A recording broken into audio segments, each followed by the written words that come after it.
आमच्या मार्गात अंगराज करणं निश्चितच मित्रत्वाला दिलेला शब्द आणि त्या शब्दाच्या पूर्ततेसाठी अंगराज करणारा आपल्या समोर यावंच लागेल.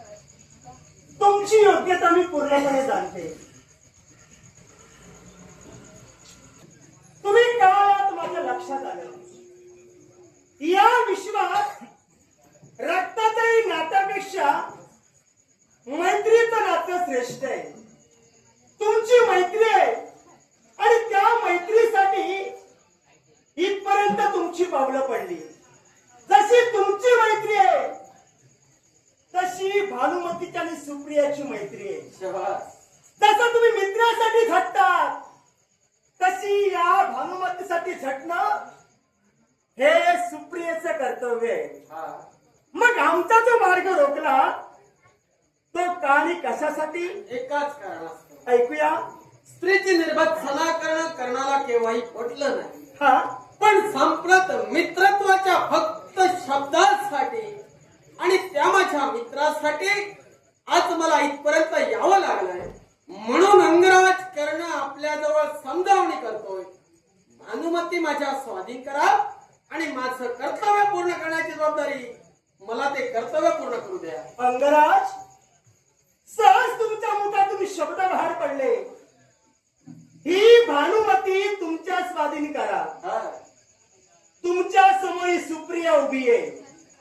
मी रक्ताचं पाणी करे ढाल म्हणून मी तुमच्या समोर उभी राहीन. पण ही भानुमती तुमच्या स्वाधीन केव्हा येऊ शकत नाही. हे पहा, हं? तुम्ही झटताय तुमच्या मैत्रीसाठी आणि अंगराज करणारा आपल्या मैत्रीसाठी. तुमचंही तत्व हा अंगराज जाणतोय. कारण मैत्री काय आहे याची व्याख्या अंगराज करणारा पूर्ण ज्ञात आहे. मग अंगराज, हा. मला सांगा, काय ते? एक शंका आहे तुमच्याबद्दल. माझ्याबद्दल शंका? हो, तुम्ही खरंच मैत्रीसाठी आलात की तुमच्यावर उपकार केले मित्र म्हणून आलात? हे पहा, हं?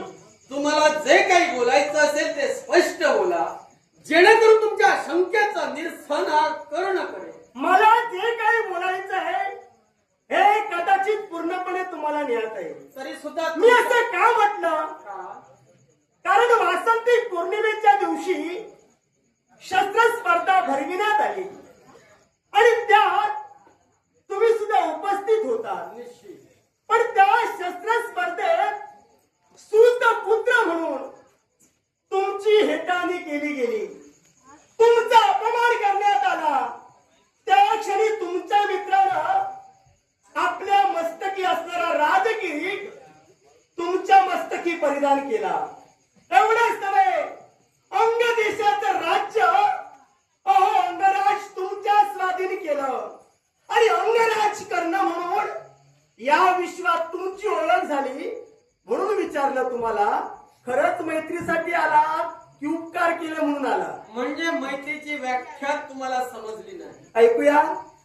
जर मैत्रीसाठी माझ्या मित्र सुयोधनानं या अंगराज करण्याची झालेली निर्भत्सना रोखण्यासाठी ते कृत्य केलं असेल, सर्वात आधी मैत्रीत कोणतेही उपकार केलेच जात नाही.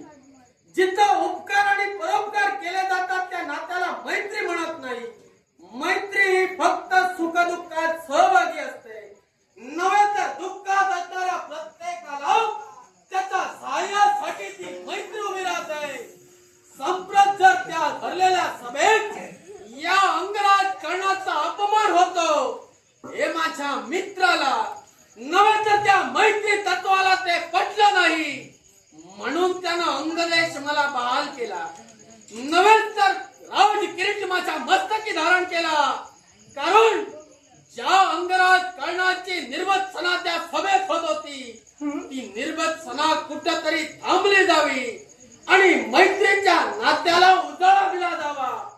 म्हणूनच आणि फक्त त्या मैत्रीच्या नात्यासाठी आज अंगराज कर्ण माझ्या मित्राच्या बाजूला उभा आहे. अंगराज, यात उपकार परोपकार काही नव्हे. मैत्रीत उपकार नाही जसं तुम्ही म्हणताय. होय.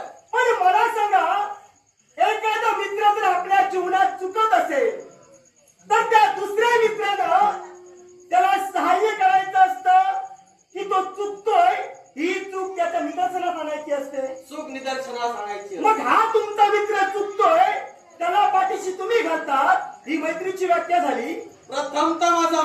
चुकला कसा तेच सांगा.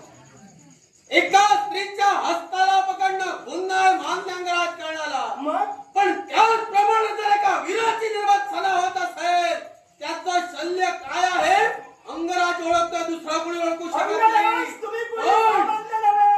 पण एका वीराची अंग देशाचा एक राज्यकर्ते तुम्ही आहात. हा. ज्यावेळी राज्यकर्ता अहो सिंहासनावर बसतो ना, त्यावेळी तो प्रतिज्ञा घेतो. आणि ती प्रतिज्ञा कोणती असेल? परस्त्री माते समान, परस्त्री कन्याप्रमाणे, परस्त्री भगिनीप्रमाणे. मग ज्यावेळी राजगादीवर तुम्ही बसलात, ही प्रतिज्ञा तुम्ही सुद्धा घेतला होता. निश्चित. मग एक राजकर्ते म्हणून ज्यावेळी तुमच्या मित्रानं भानुमतीच्या हस्ताला धरलं, मग एक राजे म्हणून त्याला विरोध तुम्ही का केला नाही? एकाच कारण असतं. ऐकूया. मी काय म्हणालो? हं? स्त्रीची निर्वत्सना करणं हे पाप आहे, अधर्म आहे. हो ना? पण ज्यावरती एका वीराची वीरश्री जागृत होते, त्याच्या वीरत्वावर जर प्रश्न उभा राहत असेल, तर त्या वीरानं केलेलं कृत्य हे निश्चितच सत्यवादी असेल. नपेक्षा स्वयंवरात घडलेला प्रमाण तुम्ही सुद्धा जाणता. अंगराज, हा. तुमचा मित्र नक्कीच पराक्रमी आहे. हो. मग मला सांगा, तुमच्या मित्राच्या वीरश्रीला डाग कुणी लावला? आम्ही की तुम्ही लावला? वीरश्रीला डाग केव्हा लागला जातो? केव्हा लागला जातो? जर त्या स्वयंवर मंडपात कृतीच घडली नसती, हा, तर प्रतिक्रिया उमटलीच नसती. इतरत्र सारे नृपती भूपती होते, पण संप्रत एका वीराला जर त्याची निर्वत्सना केली गेली असेल, साहजिकच कुणी वीर उठून उभा आहे आणि त्याच कृतीचा निश्चितच प्रतिकार करेल. अशी क्रिया कोणती घडली होती ती भानुमती? तुमच्या सखीला विचारा, कारण तुमची सखी भानुमती स्वयंवर मंडपात फेरफटका करत होती. देशोदेशीचे नृपती आसन स्थित होते. हं? ज्यावेळी माझ्या मित्रासमोर तुमची सखी गेली, हा, त्यावेळी जो प्रसंग घडला तुमच्या सखीला ज्ञात असेल.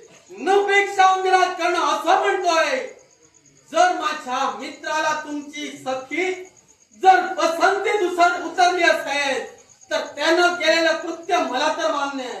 का मान्य? एकाच कारण असतं. मला सांगा, हा. सरोवर मंडप भरला गेला, अनेक राजे उपस्थित होते. एवढंच नव्हे, तर भानुमतीची पितृदेवता तिथं उपस्थित होती. ही जर तुझ्या मित्राला आवडली होती, तर त्या मित्रानं वरिष्ठांची संमती घ्यायला नको का? ती संमती न घेता तिच्या हाताला धरून ओढत देणं हा कुठला शिष्टाचार तुमचा? हा शिष्टाचार नव्हे. मग नपेक्षा जर माझ्या मित्रानं राजकर्त्याला विचारून जर त्यांना कथन करायला हवं होतं की तुमची कन्या मला पसंत आहे, मनपसंतीचा स्वयंवरतीचा, हं, तिच्या मनाला जो वर पसंत पडेल त्याच्याशी ती लग्न हा. करणार. मग जर माझ्या मित्रानं हे कथन केलं असतं, तर प्रथमतः राजकर्त्यानं आपल्या कन्याचं कारण पुढे केलं असतं. मग मनापसंतीचा जर स्वयंवर होता, हा. तिच्या इच्छेनुसार ती वर निवडणार होती. मग त्या स्वयंवरात तुमच्या मित्रानं हिच्या हस्ताला हात का घातला? एकाच कारण असतं, ज्यावरती माझ्या मित्राला ती पसंत पडली असेल, नपेक्षा तिच्या सौंदर्यावर तो मोहित झाला असेल, त्याला तिच्याशी लग्न करायचं असेल, म्हणून त्यानं ते कृत्य केलं. आणि धर्मशास्त्र सांगते, अहो, लग्न एखाद्या इच्छेने होत नाही, त्याला दुसऱ्याची इच्छा तेवढीच महत्वाची असते. लग्न या शब्दाचा अर्थच मुळी असा होतोय, दोन परस्पर भिन्न कुटुंब ज्यावेळी एकत्र येतात, त्या दोन कुटुंबामध्ये एक नातं निर्माण होतं, त्याला लग्न असं म्हटलं जातं. मग हिची इच्छा सुद्धा तो बळजबरी का करतोय? लग्न करण्याच्या अनेक पद्धती आहेत. हो ना? त्या ज्या माझ्या मित्रानं जो मार्ग अवलंबला, धर्मशास्त्रानुसार मला योग्य वाटला, आणि म्हणून त्याचा पाठिंबा देऊन अंगराज करणं भाई तोही भानुमतीला ठेवून टाकला. अंगराज, तुम्ही धर्माचे पुरस्कर्ते आहात, अधर्माचे नाही. निश्चित. हे मात्र पूर्णपणे तुम्ही लक्षात ठेवा. हा. तुमचा मित्र एकच सांगतोय, आधी क्रिया घडली आणि नंतर घडली ती प्रतिक्रिया घडली. आणि क्रिया कोणती? तर या माझ्या सखीनं भर स्वयंवर मंडपात म्हणे नाक मुरडलं. तुम्ही पाहिलं होता? मी तेच म्हणालो. तुम्ही हे पाहिलं होतं का?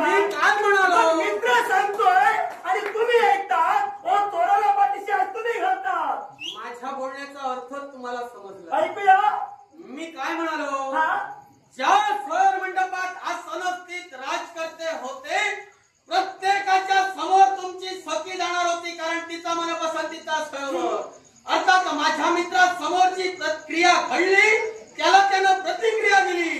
आता त्यानं दिलेली प्रतिक्रिया म्हणजे निश्चितच योग्य असेल हे माझा विश्वास. आणि म्हणूनच त्या मैत्रीच्या नात्यासाठी अंगराज उभा आहे. योग्य काय आणि अयोग्य काय हे अंगराज तुम्ही ठरवू नका. प्रत्येकाला व्यक्ती स्वातंत्र्य आहे. प्रत्येक जण आपल्या सुखासाठी आपल्या स्वार्थासाठी या विश्वात केव्हाही काही करू शकतो.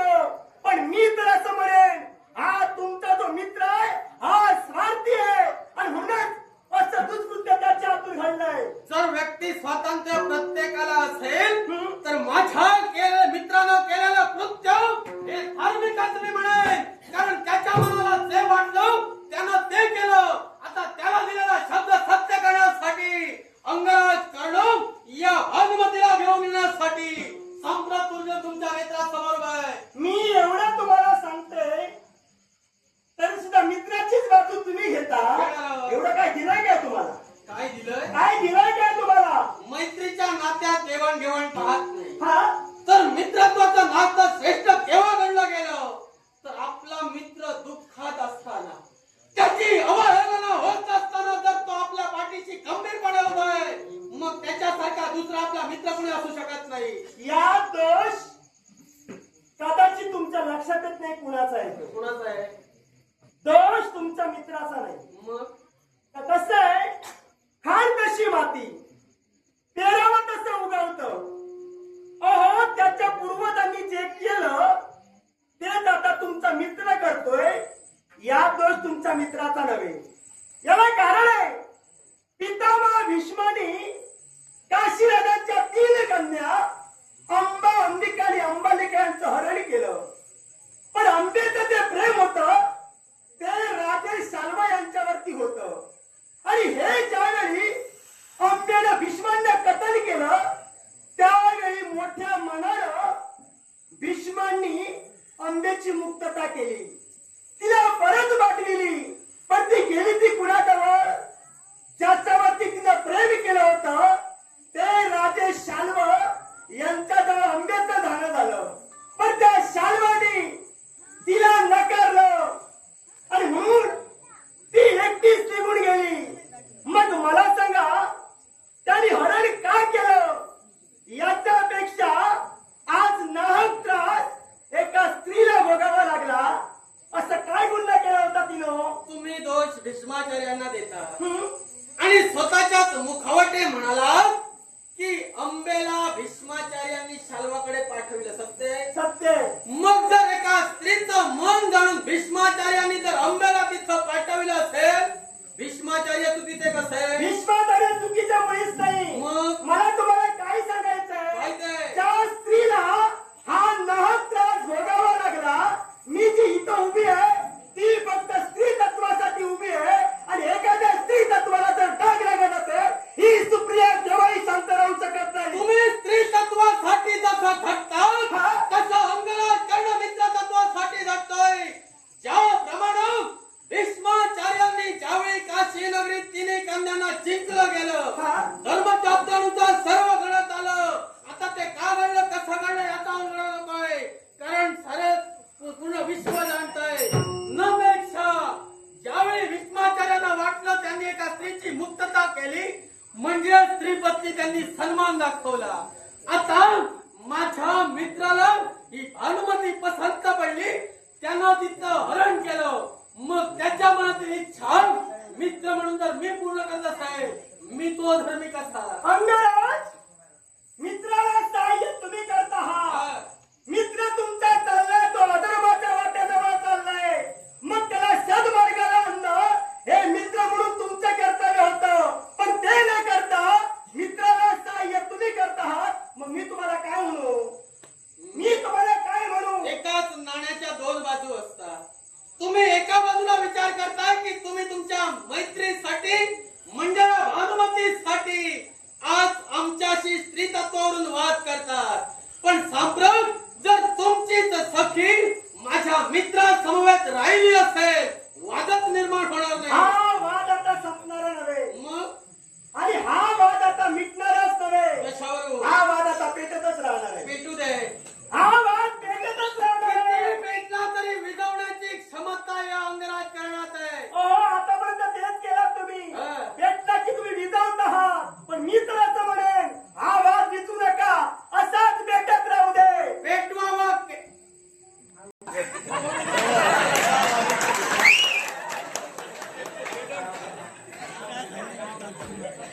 आता शिव मारुती रघुनाथ धुरी मारुती रघुनाथ धुरी यांनी कलेचा गौरव केलाय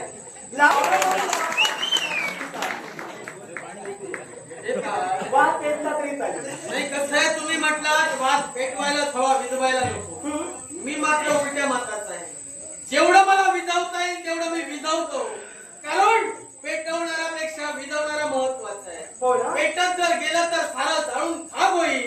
न पेक्षा विझवणारा जर आला तर राहिलेल्या शिल्लक त्याची वाहवा करतील. अंगराज हा जो तुमचा आणि माझा वाद आहे हा, हा तत्वाचा वाद आहे. निश्चित मला तुमच्याशी तिराड घालायचंच नाही नव्हतं. आहे. पण मी जी इथं उभी आहे ना फक्त माझ्या सखीसाठी उभी आहे. एक वेळ माझा जीव गेला तरी चालेल पण या सखीसाठी शेवटच्या श्वासापर्यंत ही सुप्रिया सुंदर नाही एवढं वाक्य मी झाली. आल्याला तेच कथन केलं की तुम्ही तुमच्या तत्वाशी निगडीत आहात. जर तुम्ही तुमच्या सखी समवेत जर माझ्याशी संघर्ष करत असाल तर मित्र तत्व तेच तत्व घेऊन तुमच्या समोर अंगराज करणं उभा आहे. तो फक्त आणि फक्त तत्वानं हा वाद चाललाय. तो फक्त तत्वानं इतरत्र कारणाने नव्हे. मैत्रीच्या तत्वासाठी तुम्ही उभे आहात. या सखीच्या सुखासाठी मी उभी आहे.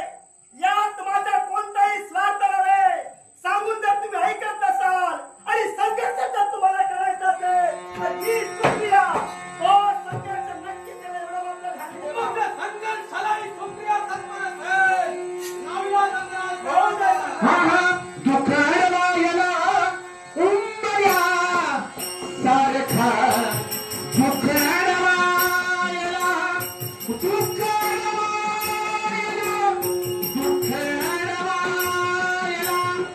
उंबऱ्या सारखा मित्र बनव्यामध्ये गारव्या सारखा मित्र बनव्यामध्ये गारव्या सारखा